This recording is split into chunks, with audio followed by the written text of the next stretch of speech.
Bonjour à toi formateur ou formatrice. Aujourd'hui, je vais te parler de comment sortir du triangle de Karpman en formation. Mais avant, je lance le jingle.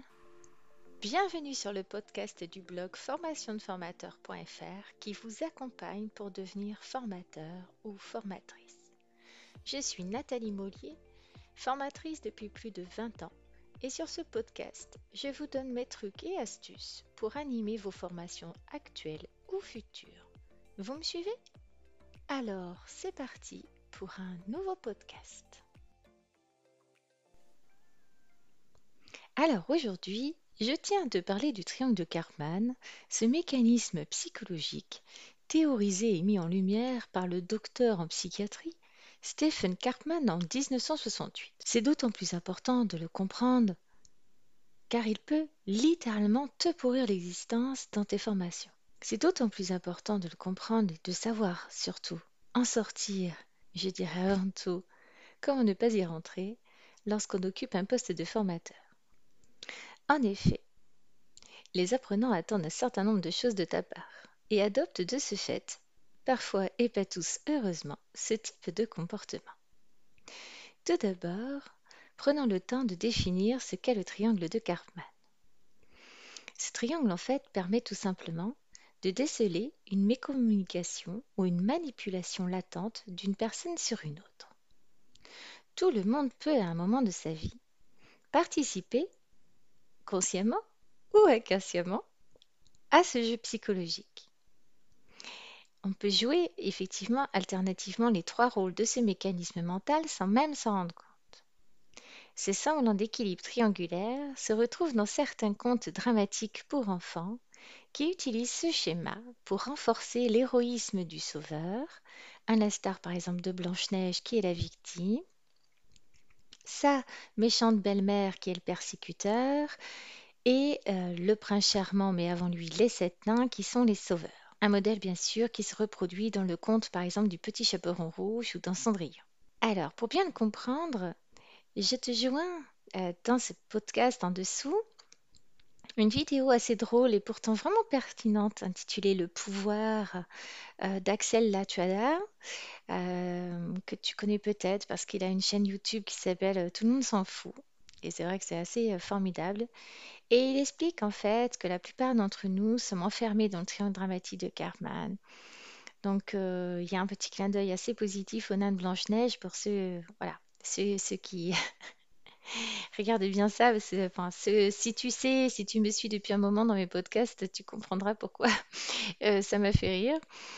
Alors, mais tu n'as peut-être pas l'occasion de regarder cette vidéo, alors je vais t'expliquer un petit peu plus en détail les trois rôles complémentaires du triangle dramatique de Karpman. Tout ce que j'ai étudié là, ça sort d'un livre qui s'appelle Victime, bourreau au sauveur, comment sortir du piège, qui a été écrit par Christelle Petit-Colin. Donc, le triangle de Karpman s'articule autour donc de trois rôles, la victime, le bourreau qu'on appelle aussi persécuteur et le sauveur. Alors, la victime, qu'est-ce qu'elle fait? Elle apitoie, elle attire, elle énerve, elle excite. La victime, elle se positionne toujours sous les autres. Elle s'apitoie, elle vit dans la négativité et surtout elle cherche un sauveur et inconsciemment souvent un persécuteur pour se conforter dans ce rôle.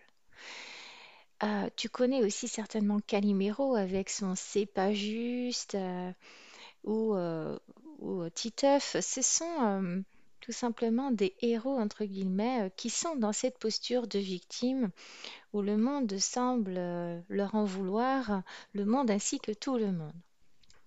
Et la vie est pas juste et il faudrait que quelqu'un les sorte de là.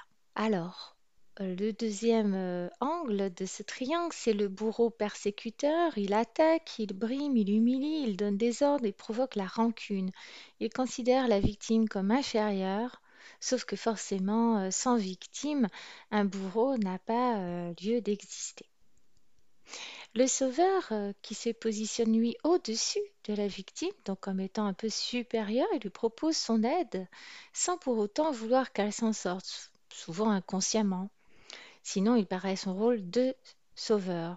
Donc parfois, il étouffe sa victime. Il apporte bien souvent une aide inefficace par manque d'écoute. Et puis bien sûr, il peut créer la passivité par l'assistanat. Certains sauveurs vont même jusqu'à créer des victimes et des persécuteurs. Exemple. Tu sais, je ne devrais pas te dire ça, mais comme je tiens à toi vraiment, il faut que je te dise que Jacques, quand même, il a dit quelque chose de mal sur toi l'autre jour. Et blablabla. Bla, bla, bla. Et alors là, t'avais rien demandé et quelqu'un de soi-disant bien intentionné vient te voir et t'explique que Jacques est ton persécuteur et que donc tu es une grande victime. Donc même quand t'as rien demandé, tu peux effectivement avoir des gens qui se positionnent en sauveur et, euh, et qui te mettent dans cette situation là, pénible. Donc on va voir bien sûr en tant que formateur comment ça s'impose à nous aussi, hein.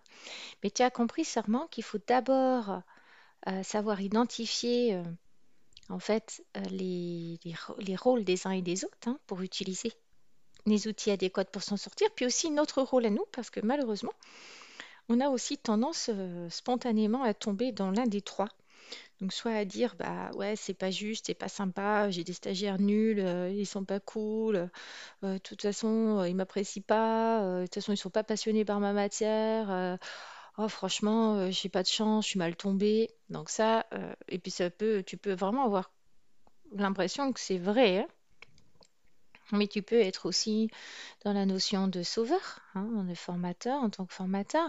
Tu peux te dire oh là là, les pauvres, ils sont vraiment pas doués, ils ont un niveau pourri, heureusement que je suis là, je vais les aider, je vais les aider à passer le cap, bah, sans moi, ils s'en sortiront pas. D'ailleurs, en fait, je leur dis, j'arrête pas de leur dire qu'il faut vraiment qu'ils se fassent aider, qu'ils ont un niveau qui est pas assez bon. Bref, sans moi, ils s'en sortiront pas.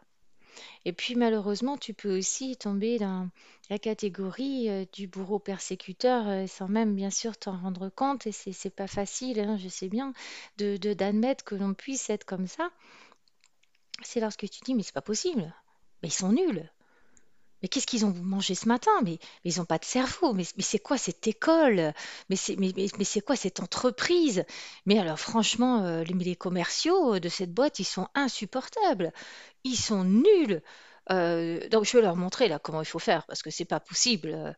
Donc tu vois, finalement, on dit à peu près la même chose, mais la façon dont on le dit, dans la façon dont on se positionne, hein, soit au-dessus, soit en dessous, ben, ça nous met, nous, soit dans la position de victime ou de persécuteur ou de sauveur. On va voir que bien sûr, parmi nos apprenants, eh bien, il y a ces mêmes triangles qui se jouent entre eux et avec nous également. Donc, c'est bien aussi de savoir les identifier. Donc, on va parler de chacune de ces typologies. Enfin, si t'es pas parti, t'es toujours là. On va parler d'abord des personnes à tendance victime. Alors, quand on découvre le triangle dramatique de Karpman pour la première fois, eh bien, on peut se demander quel intérêt la victime trouve à se sentir persécutée, bref, à être une victime. Alors, parmi les réponses à cette question, il y a celle-ci. Eh bien, tout simplement, la personne qui tient le rôle de victime, elle attire l'attention sur elle, et en particulier l'attention du sauveur. Elle a l'impression d'exister. Elle se dit que comme elle est une victime, elle peut se plaindre, ce qui fait du bien. C'est le cas par exemple du comportement d'Atchoum que je décrirai dans un prochain podcast. Information, c'est ton stagiaire, hein, qui se plaint sans arrêt dans l'espoir que tu lui consacres beaucoup plus de temps qu'aux autres. Cela lui donne l'impression en fait d'être une personne importante. Donc, toutefois, bien sûr, elle peut s'attirer les foudres de grincheux, de proches ou même de toi. Hein, parce qu'à un moment donné, ça t'énerve. Mais en fait, ça répond contre toute attente à son besoin d'attention. C'est-à-dire que malgré elle, inconsciemment, elle a quand même réussi à attraper l'attention de quelqu'un. Et même si c'est dans la douleur que ça se produit, eh bien, malheureusement, elle en est contente inconsciemment. Donc le fait d'être une victime signifie aussi que tout le mal qui nous arrive est dû à quelqu'un d'autre, le persécuteur. C'est donc une bonne excuse pour ne pas reconnaître ses propres responsabilités et surtout pour ne pas changer. Après tout, à quoi bon essayer de changer vu que tous les problèmes viennent de l'autre? Forcément, au fond d'elle, la victime n'a pas toujours envie que la situation s'arrange, hein, car si la situation s'arrangeait, cela voudrait dire que cette personne n'aurait plus l'attention dont elle bénéficie. Elle n'aurait plus d'excuses pour justifier ses problèmes et ne pourrait plus cacher, entre guillemets, sa paresse à prendre des responsabilités ou de faire changer les choses. Alors bien sûr, nous sommes toujours dans le triangle de Karpman. Je n'extrapole pas sur les vraies victimes de violences ou autres, hein. Attention, c'est un jeu psychologique là. Une personne donc prête à tenir le rôle de victime cherche alors à attirer un sauveur et appelle quelqu'un d'autre à être son persécuteur sans s'en rendre compte. L'entourage, donc les autres stagiaires par exemple, ou toi-même, vous répondrez ou non à cet appel. Si personne ne répond au rôle de persécuteur, ne t'inquiète pas. Le rôle de persécuteur pourra toujours être imaginé. On va accuser la météo, les transports, la grève, les politiques, la loi, les règles, les règlements, les machins, et tout ça, et j'en passe. Dans le rôle des victimes, nous retrouvons des attitudes que j'explique dans certains de mes podcasts, comme par exemple atchoum, simplet, dormeur, timide, parano, dessinateur. Maintenant que nous avons parlé un petit peu de la victime, nous allons parler de la personne qui est plutôt dans la tendance sauveur dans ce triangle de Karpman. Alors forcément, tu t'en doutes, on l'a tous vu dans les héros des films de Marvel, c'est que l'intérêt du rôle de sauveur, c'est que c'est un rôle gratifiant. Il permet d'avoir une bonne image de soi-même et puis aussi, bien sûr, une bonne image auprès des autres. Le truc, c'est que le sauveur, tout comme la victime, n'a pas intérêt à ce que la situation prenne réellement fin et s'arrange. Il faudra toujours des victimes à sauver. Car une fois la situation de persécution résolue, le sauveur n'a plus de raison d'exister. Et donc, soit il trouve d'autres victimes à sauver, et soit la personne qui jouait le rôle de victime ayant perdu en fait tous les avantages. euh, et, euh, pardon. Donc, c'est la personne qui jouait ce rôle de sauveur perd alors tous les avantages qu'elle tirait de cette situation. Du coup, le sauveur est une personne qui semble faire de très gros efforts pour aider la victime à résoudre le problème. Mais en réalité, le sauveur ne tient pas inconsciemment à réussir, ce qui lui permet de continuer à être le sauveur. Dans le cas où il se permet de réussir, ce qui arrive quand même régulièrement, c'est qu'en fait, il en tire un bénéfice personnel. Son estime de soi et son image auprès des autres en ressortent grandis, par exemple. Mais l'estime de soi et des autres n'est pas le seul bénéfice que le sauveur tire de ce jeu.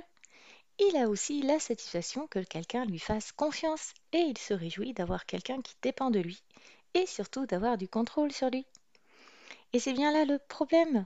Le sauveur place la victime en incapacité. La victime ne pourrait soi-disant pas s'en sortir sans le sauveur. Et comme aucun des deux ne voit un intérêt à ce que la situation s'arrange, en tout cas inconsciemment, eh bien celle-ci n'est pas prête de s'améliorer. D'ailleurs, c'est ce qui fait toute la différence avec les personnes sauveteurs, comme les pompiers, les secouristes ou encore les maîtres nageurs, par exemple, les gens qui vont vraiment être dans une position de sauveteur. La différence, c'est que là où un sauveur dit j'essaie de t'aider, le sauveteur, lui, il passe à l'action. Il n'essaie pas, il le fait. Donc, dans nos formations, on va retrouver cette attitude chez beaucoup de formateurs qui essayent d'enseigner aux autres comment faire tout en faisant une petite rétention d'informations involontaire la plupart du temps, qui oblige l'autre à revenir sans cesse se former ou en tout cas à demander de l'aide en permanence. On va aussi retrouver cette attitude chez certains stagiaires, notamment ceux qui sont dans la posture de prof, de joyeux ou de parleur. Alors maintenant, nous allons parler du troisième individu de ce triangle. Le troisième, c'est le persécuteur ou qui est appelé aussi le bourreau. L'intérêt du rôle de persécuteur, même s'il n'a pas l'air glorieux comme ça vu de l'extérieur, c'est qu'il permet de se libérer de ses pulsions agressives sur quelqu'un d'autre, la victime.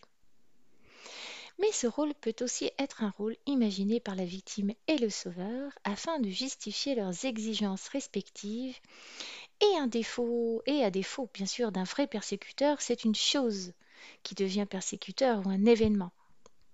Comme par exemple une grève, une maladie, un handicap, une situation environnementale, bon, bref, plein de choses, hein.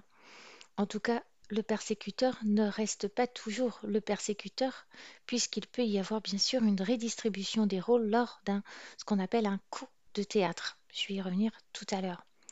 Dans nos formations, ce rôle du persécuteur peut être endossé malheureusement par le formateur lui-même, qui ne comprend pas forcément que les autres ne savent pas ou n'apprennent pas plus vite, ne comprennent rien malgré ses explications.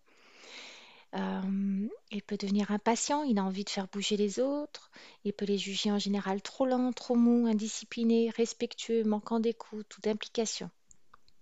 Et puis bien sûr, nous allons retrouver ce type d'attitude aussi chez nos apprenants, notamment par exemple chez Grincheux, prof ou joyeux, dont l'impatience est légendaire. Alors, quelques astuces pour sortir du triangle de Karpman. Alors, on se doute bien que ce type de jeu est néfaste, hein, pour les individus et pour les relations. Il est donc important, 1, de prendre conscience que ce triangle s'est mis en place, 2, d'en sortir, et puis 3, de savoir refuser toute proposition de rentrer dans ce type de relation. Alors, si toi, en tant que formateur, tu as identifié une sorte de penchant dans ce triangle dramatique. Alors, normalement, typologiquement parlant, beaucoup de formateurs sont en mode sauveur malgré eux, hein. Mais certains sont en format persécuteur. Alors, je vais d'abord parler d'eux, puis après, je parlerai bien sûr des apprenants, tu t'en doutes. Alors, qu'est-ce qu'un formateur persécuteur? Et on a expliqué, je l'ai expliqué un petit peu avant. Donc, je vais reparler de la neutralité bienveillante. Je vais t'expliquer deux, trois petites choses qui me semblent importantes à mettre en place pour ne pas tomber dans ce panneau, hein, du triangle de Karpman, parce que parfois, malheureusement, ça peut être tentant, sans s'en rendre compte, de tomber dedans. Alors, bien sûr, on se doute que en tant que formateur, ce statut de formateur persécuteur, cette posture, pardon, de persécuteur, est à éviter parce qu'elles t'apporteront rien de bien. Et j'ai rencontré des formateurs qui, bien sûr, je pense sans s'en rendre compte, hein, enfin j'espère pour eux quand même, endossent ce rôle. En effet, souvent ils sont impatients. Ils fixent souvent des objectifs pédagogiques trop élevés aux apprenants en ne tenant pas suffisamment compte de leur niveau.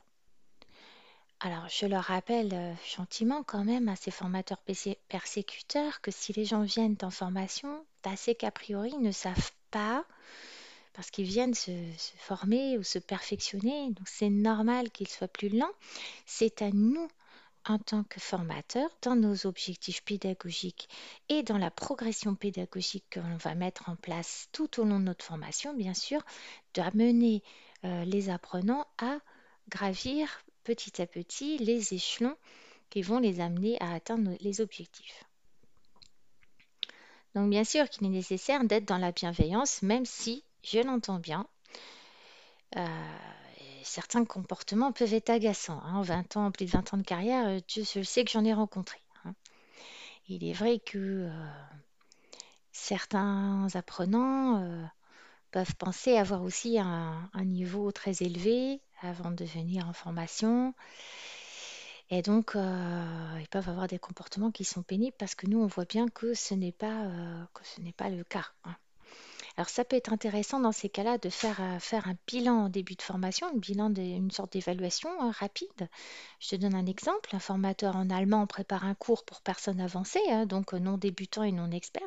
Et puis s'étonne en cours de route, par exemple, de voir que deux de ses stagiaires ne suivent pas. Il va s'acharner sur eux en leur demandant de faire plus d'efforts. Une des personnes se met en position de victime en disant que ce n'est pas de sa faute car c'est son responsable hiérarchique qui lui a imposé cette formation. L'autre peut se mettre sur la défensive en devenant persécuteur, puis en expliquant au formateur que celui-ci est trop exigeant, pas suffisamment pédagogue, incompétent. On aurait peut-être pu éviter d'entrer dans ce type de jeu en mettant en place un test de vérification de niveau au démarrage de la formation. Parce que là, par exemple, le formateur se serait aperçu que ces personnes ont été envoyées peut-être par leur hiérarchie et sans que la hiérarchie ait conscience de leur véritable niveau. Et que peut-être qu'il fallait qu'ils aillent dans un cours pour débutants ou intermédiaires et non pas dans un cours pour personnes avancées. D'accord? Donc, par exemple, quand j'anime des formations en droit du travail, avant chaque grande partie, je propose un petit QCM ludique, car cela me permet de vérifier en fait le niveau de chaque apprenant et d'adapter ma pédagogie et mon contenu en fonction. Parce que je pense que les gens arrivent avec tel niveau, en tout cas c'est ce que le donneur d'ordre m'a expliqué, mais ce n'est pas toujours le cas. Donc si je vois que les gens sont bien informés, nous allons creuser et aller plus loin. Et au contraire, s'ils sont perdus, nous allons d'abord revoir les bases pour consolider ça avant d'attaquer plus haut. Et lorsque l'un de mes apprenants a un niveau différent des autres, eh bien, je prends un petit peu plus de temps avec lui ou je lui donne un petit peu de choses à faire en temps asynchrone entre les journées, par exemple, où je me sers en fait de ses compétences pour faire avancer le groupe lorsqu'il a un niveau plus important. Alors, je n'ai pas toujours fait ça, hein, parce qu'au début, assez naïvement, hein, je dois l'avouer, je me fiais à ce que mon donneur d'ordre me disait sur le niveau des stagiaires, hein.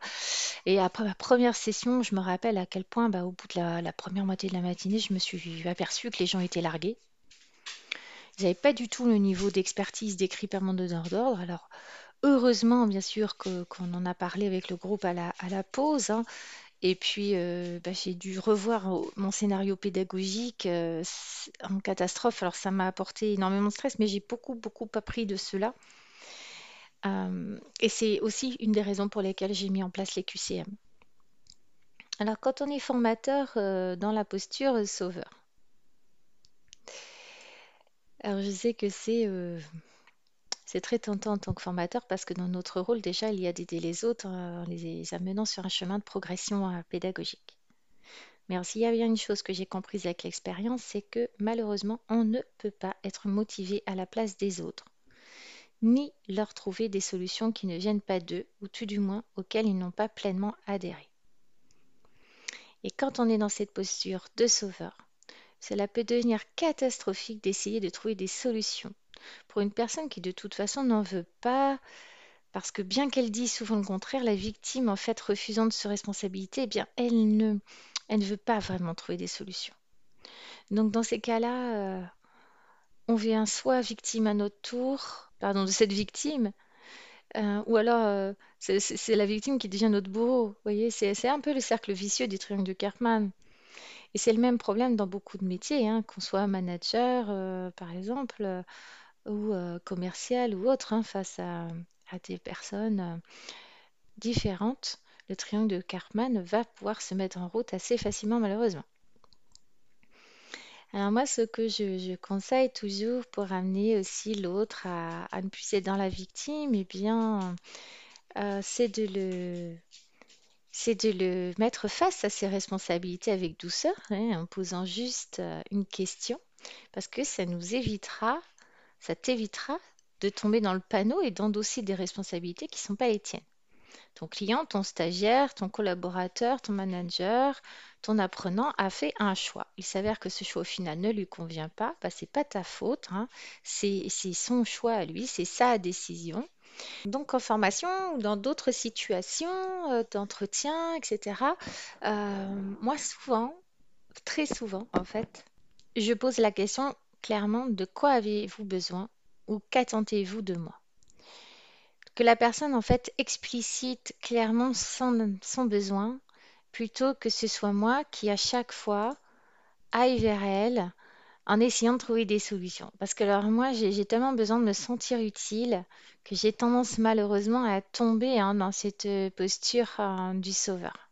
Alors, le formateur Victime, alors il arrive malheureusement bien souvent aussi aux formateurs d'endosser ce rôle de victime sans s'en rendre compte, hein.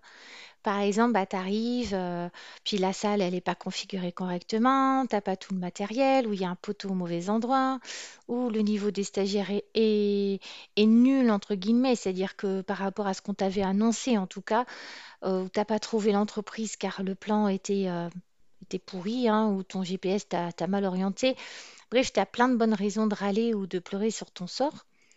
Bon, sauf que, en fait, ça brouille un peu les pistes pour tes apprenants parce qu'ils peuvent pas toujours, eux, endosser le rôle de sauveur, hein, même s'ils compatissent clairement à tes problèmes.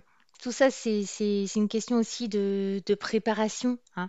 C'est que si tu as anticipé un petit peu, eh bien, que tu aies pris le temps de regarder, par exemple, Google Maps ou autre chose avant de partir, ou que tu as pris bien l'habitude de noter le numéro de téléphone de l'entreprise, par exemple, dans ton agenda Google, de façon à pouvoir appuyer dessus et puis téléphoner avec ton kit main libre. Comme ça, tu peux appeler et puis au moins expliquer ton retard. Voilà. Donc les solutions, ce type de solutions, elles peuvent venir que de toi, mais elles peuvent pour t'aider, hein. Donc moi, je te conseille aussi d'arriver toujours un petit peu en avance. Ça t'évite de trouver une salle en bazar ou mal configurée. C'est pour ça que dans un autre podcast, je parle de la mallette du formateur avec tout ce qui est intéressant à avoir, hein. Et puis, en ce qui concerne bien sûr le niveau de tes apprenants, ben, si tu peux en croire mon expérience si tu débutes, mais c'est qu'il faut vraiment pas forcément se fier à ce qu'on t'a dit. Il faut vérifier le jour même par toi-même, hein, soit bah, avec des tours de table, avec des QCM, des petites mises en situation ou des questions, hein.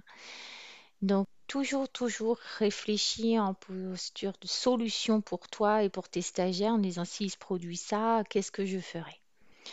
Je te conseille un petit cahier qui est assez sympa parce qu'il est interactif. C'est un petit cahier d'exercice. Je te le conseille, mais en fait, voilà, je la connais pas, Christelle Petit-Colin, mais je trouve que son cahier, il est super. Donc, il s'appelle Victime, Bourreau, Sauveur. C'est petit cahier d'exercice pour sortir du jeu Victime, Bourreau, Sauveur. Il est assez sympa.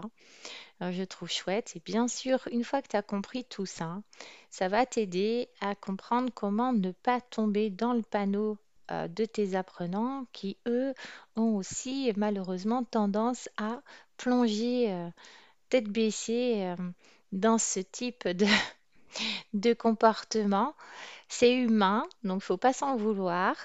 Et en apprenant, eh bien, on progresse dans notre pratique de formateur et d'être humain. Donc, je te souhaite bon courage et je te dis à très vite pour la suite. Merci de m'avoir écouté. En complément de ce podcast, j'ai écrit un article détaillé sur ce sujet que je vous invite à lire sur mon blog formationdeformateur.fr.